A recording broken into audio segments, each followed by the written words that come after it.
চিটাগং কিংসের কিট আটকে যাওয়া, রাজশাহীর টাকা না দেওয়া, অনুশীলন বয়কটের পর ম্যাচ বয়কটের হুমকিও নাকি ছিল। সবকিছু এক করলে নতুন বিপিএল এ করুণ পরিস্থিতি ছিল ফ্রাঞ্চাইজ মালিকদের। বোর্ড চেয়েছিল দারুণ বিপিএল আয়োজনের, কিন্তু ফ্রাঞ্চাইজি মালিকদের অপেশাদার আচরণে বিপিএল নিয়ে হয়েছে সমালোচনা। তবে মেঘের পেছনে যে চকচকে সূর্য হাসে, সেটির ইঙ্গিত পাওয়া যাচ্ছে বিপিএল কে নিয়ে। আগামী আসরেই পরিবর্তন হতে পারে, বিপিএল এর ধরন হতে পারে বিদেশি মালিকদের আনাগোনা। বিদেশি কোনো ফ্রাঞ্চাইজি অংশগ্রহণ করতে পারে বিপিএল এ, যেমনটা সাউথ আফ্রিকার এসে মধ্যপ্রাচ্যের আইএল টি20 টুর্নামেন্টে হয়ে থাকে। ফরচুন বরিশাল, রংপুর রাইডার্সের মতো সুনাম করা ফ্রাঞ্চাইজিগুলো বিপিএল এর জন্য যেমন পজিটিভ, তেমনি দুর্বার রাজশাহীর বিপিএল এরই আরেক দিক। প্লেয়ারদের পেমেন্ট আটকে দেওয়ার মতো অপেশাদার কাজ বারবার হতে থাকলে বিদেশি ক্রিকেটাররা মুখ ফিরিয়ে নেবে বিপিএল থেকে। বাংলাদেশ প্রিমিয়ার লিগের বাজার নষ্ট হবে অচিরেই, কিন্তু এই বাজার রমরমা করতে তেজারাত করতে হবে বিদেশি ফ্রাঞ্চাইজ মালিকদের সঙ্গে।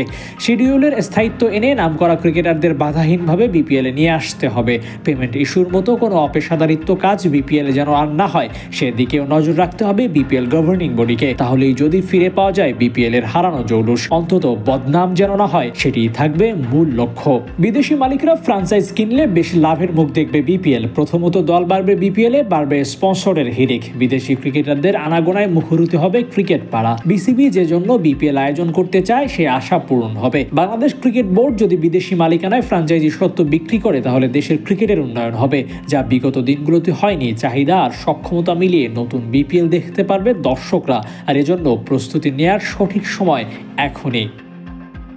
কেননা এবারের বিপিএলে যে তর্ক বিতর্ক হয়েছে, সেসব থেকে শিক্ষা নিয়ে আগামী বিপিএলকে মনের মতো করে সাজিয়ে মাঠে হাজির করতে পারলে সেটিই হবে সাফল্য। এবারের বিপিএলে যেমন কিছু ভালো মানের উদ্যোগ ছিল, সেগুলোই যদি পরবর্তী আসরে আরো ভালো রূপে দেখা যায়, তাহলে হয়তো বাংলাদেশ প্রিমিয়ার লিগ নিয়ে ভাবনাটাই বদলে যাবে। সে চ্যালেঞ্জটুকু বোর্ড নেবে কিনা, সেটিও নির্ভর করছে বোর্ড পরিচালকদের সিদ্ধান্তের উপর। দেখা যাক এমন সাহসী সিদ্ধান্তের ব্যাপারে বোর্ডের ভাবনা কি থাকে। Abu Naim, sports Times.